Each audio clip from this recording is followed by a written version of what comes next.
2026. O, diba? Nag-intro din. So, anyway guys, so today is Thursday. So, wala na yung mga estudyante ko kasi umuwi na sila lahat. Kasi guys, wala kaming pasok for this afternoon kasi walang kuryente. So, nag-start mawala ng kuryente around 9 a.m. hanggang 5 p.m. mamaya dito sa area ng school namin. Kaya, wala na kaming pasok ngayong hapon kasi guys, so, mainit naman, di ba? Okay, so kanina may pasok kami. So ngayong hapon, ano naman sila, ADM or sa bahay muna sila mag-aaral. So yes guys, kaya may time tayo mag-video. So guys, share ko lang sa inyo this one. Sobrang sarap nito. Tama ba ako sa basa? Kung near ba to or near? Basta ito guys. So lalagay ko yung link sa baba. So ito ay ano nang tawag dito? Kalimutan ko na. So ito yung apple cider na candy. So, yan. Apple cider. Sa mga gusto mag-apple cider na hindi mainom yung mismong parang vinegar na. Yung white na liquid ganyan. Kasi sobrang medyo bangis siya, guys. Try nyo tong candy. So, hindi siya ganun. Parang siyang regular na candy. Ang sarap niya. So, ang tagal niya matunaw sa bibig, guys. And, it's very affordable naman. Caring-caring naman ng budget. And, at the same time, na sa stop niya yung pag-crave mo ng kung anik-anik guys, basta mag-take lang kayo ng candy na to. So yun guys, so update ko lang kayo guys kasi ang dami nating blessing ngayong December. So napakadaming blessing, sobrang daming blessing na talaga naman pinag-pray natin ng sobra-sobra, pinaghihirapan naman natin, alam mo yun, ayusin lahat ng bagay-bagay. So soon I'll be sharing with you ano yung mga blessings na dumating sa buhay natin. So yes, so but for now, hinihintay ko lang sundo ko kasi dahil nga wala kaming pasok ngayong afternoon yung klase ni Lori. So hinihintay kong sunduin nila ako nung mag-ama ko guys, and then hatid namin siya sa school. So good thing kasi kahapon nakabahan kami ng asawa ko kasi sabi ko papasok na, baka gano'n na naman yung anak ko, bumalik na naman siya na mahirap, umiiyak pagka papasok, pero papasok, kaya lang umiiyak siya ganyan, magdadrama, parang magsushooting silang magdaddy, parang may pelikulang ganap na ayaw niyang pumasok, pero gusto niyang pumasok. Alam mo yun, umiiyak siya pero gusto niyang pumasok. Yon. So, kahapon, ang ganda ng kwento ng daddy niya kasi sabi, kusang bumaba, naglakad siya, tapos bit-bit niya yung regalo sa kanya ng ninong John niya na isang set ng color, may pentel pen, ganyan yung isang set na ganun yung uso ng mga bata pa tayo guys. Yung pag binuksan mong gano'n, maraming colors, pentel pen, may pang-paint pa, gano'n tuwang-tuwa siya doon. Ang galing kasi guys, nasa stage na siya ngayon, ang gusto niya nag-drawing. Before, sabi niya, nakita niya yung medyo bata-bata siya, siguro mga 3 years old. Sabi niya, ba't ganun yung drawing niya? Why is it's not like as beautiful kagaya nung sa pinsan niya na drawing? Kasi stickman lang siya mag-drawing. Yung pinsan niya medyo mas ahead sa kanya ng edad. So, mas maayos yung drawing ng pinsan niya. Kaya sabi ko, no, you have to practice ganyan. Tapos ngayon, na nasa age na siya, na ang galing niya na. Ang galing niya na guys mag-drawing. At the age of 4, ha? Ang galing niya na mag-drawing. Kaya tuwan-tuwa siya nung niregaluhan siya nung ninong niya, nung pangkulay na gano'n, isang set envelope siya. Pag binukas mo, marami siyang pang-color, ganyan. So, sabi niya, dadalhin daw niya, ipapakita daw niya sa friends niya sa school. Kaya medyo, siyang pumasok, gigil. Kaya nung kahapon, sabi nga, naglakad, hindi siya binuhat kasi usual, binubuhat siya, bababa sa room, tapos konting iyak ng konti, minsan hindi iyak, ganyan, pero papasok siya. So, okay, happy siya pumasok, naglakad, nagbabay pa daw siya sa daddy niya. So, nakakatuwa. So, ngayon, mawi-witness ko yarn. Hopefully, guys, na ganun yung maging scenario mamaya pagka pumasok na siya. So, baka lang yan, day 1, charot. So, tingnan natin yun, guys. By the way, guys, so this is my hair as of the moment. Siya, parang color ginger. Hindi naman siya parang red. Pero guys, yung unang color sa kanya, di ba nga nag-DIY na kami sa bahay ko, napanood yung previous video ko. So, kinat lang ni mami guys yung buhok ko, siya na naggupit na gano'n. Tapos, kinulayan ako ng kapatid ko ng ginger. Parang mahogany siya. Oo, mahogany yung color niya. Pero pag tinignan mo siya, parang yung color ng buhok ni Sadie Sink, yun nasa Stranger Things. So, ito yung color ng hair niya. Ayan, di ba? Filingera si ate. So, yun guys. So, okay naman yung ganitong color as long as hindi siya yung sobrang-sobra parang pulang-pula ka para kang Crayola. So, hindi naman ganun yung color ng hair natin. So, kasi medyo nag-fade na siya. Basta nag-shampoohan, nag-fade naman yung mga hair color. Ganun naman talaga eh. So, yun yung aking update. And my skin is giving! Again guys, i-share ko sa inyo din yung mga iniinom kong supplements na hiyang ako ha. And then, I'm gonna share with you guys kung gusto nyo i-try para kung mahiyang din kayo, try nyo din, di ba? So, pero yung skincare ko, still, I'm using Nambuzin, yung kanilang serum. And then, I'm using also yung skin.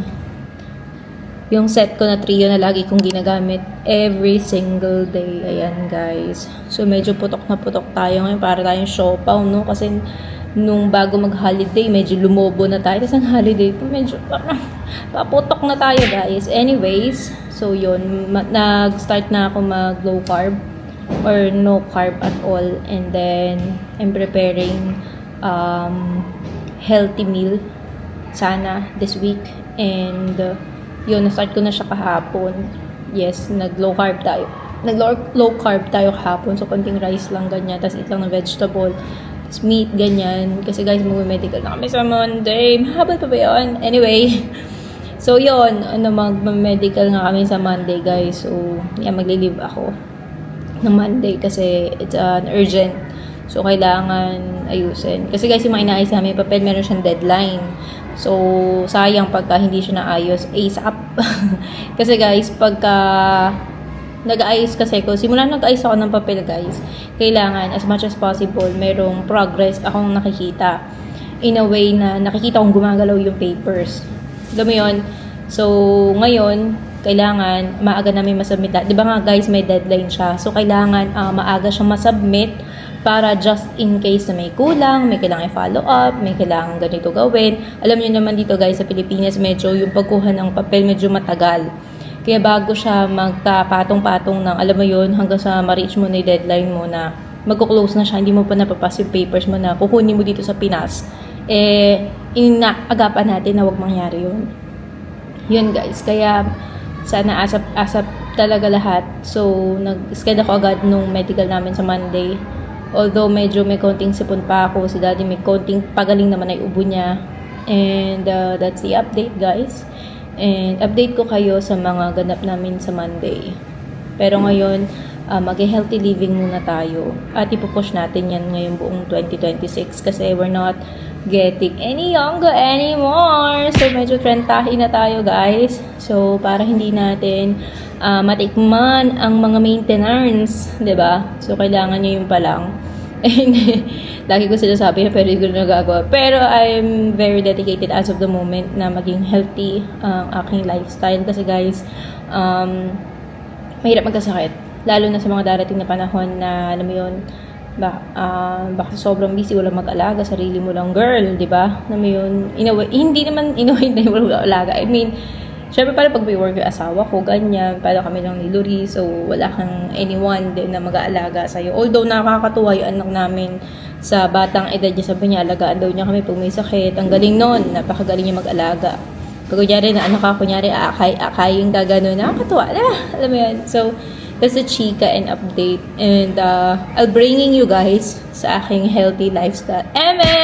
Wish ko lang matuloy nga. So, i-update ko kayo guys kung mapapanindigan natin yung mga ganung bagay. Pero, yun na nga, hindi na tayo bumabata. So, pasyonda na tayo ng pasyonda. Kaya, we have to be very careful sa mga kinakain natin. Although, healthy na may kinakain ko, ang problem lang is, meron home PCOS.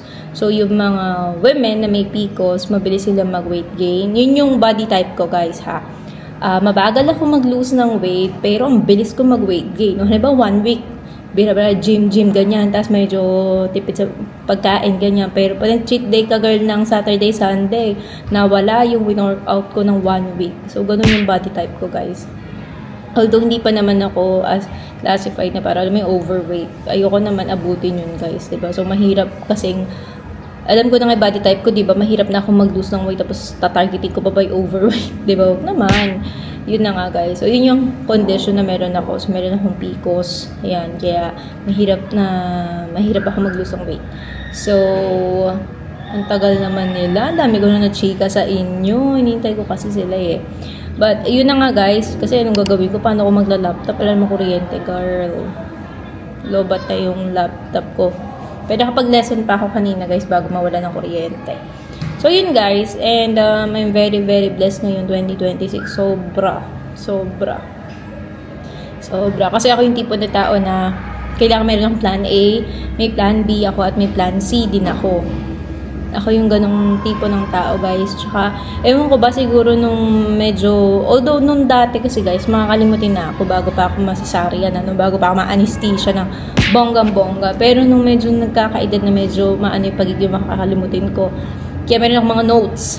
Mahilig din ako sa planner. Ay, yun nga pala, bibili ko ng planner mamaya. Para sa 2026. Mahilig ako mag-planner. May planner ako sa cellphone. May planner ako sa notebook. Tapos, meron pa ako maliit na notebook kung sinusulat yung mga password, ganon. Lagi yun guys, meron akong notebook na ganun din ba kayo? I highly recommend you do that kasi especially kung mga marami kayong mga account, ganyan, online account na kailangan ng password. Yun, so para hindi nyo makalimutan. Kaya lagi ako matik yun na pag may gagawin na ako ganyan, sinusulat ko na para hindi ko siya guys makalimutan kasi makalimutin ako. Yun. Even yung mga guys gagawin ko for the whole day guys, sinusulat ko para as much as possible naka-align siya. So, yeah, that's my personality guys. Although hindi ko masabi na organize ako kasi medyo maano ko guys sa gamit. Hindi, maayos ako pero hindi yung to the point na na-maintain ko siya. Kasi minsan guys, sobrang busy ko. So, kagaya nito yung table ko, medyo magulo, ganyan. Kasi marami akong guys ginagawa. Kaya minsan yung nalilinis ko siya, na-organize ko naman siya. Pero, syempre darating yung time na nagugulo siya ganun guys. Kaya, kahit sabihin ko organize ko, para hindi naman ganon. So, yeah. Mailig ako mag-ayos. Pero sa linis, bilib na bilib ako sa asawa ko, girl. Sobrang galing niya maglinis. As in, tatapon niya na at walang silbi. Char. Kahit may silbi pa, na joke lang. Hindi, magaling siya maglinis. Sobrang, niya, madiwara siya maglinis. Sobrang metikuloso siya maglinis. At, yeah. Wala pa rin sila. Ano ba? 7 minutes na tayo nag-uusap. Mamaya na nga. Babe, my love. Hi! Wait. Wave, my love. Come on. Show your teeth. Go. Here. Okay. Hoy. Thank you po.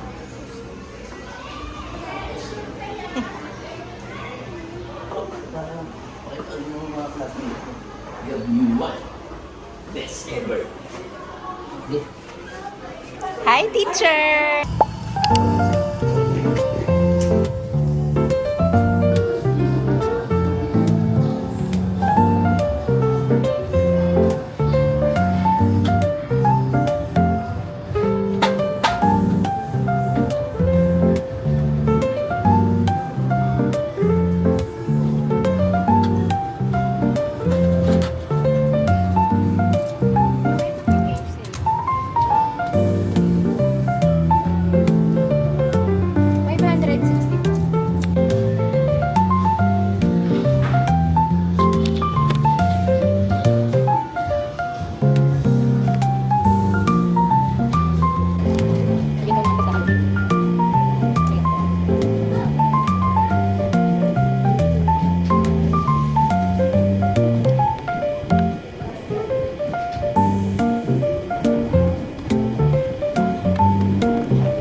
hi everyone. So, kakadating namin from gym. So, chinek lang namin guys yung gym na malapit dito sa amin.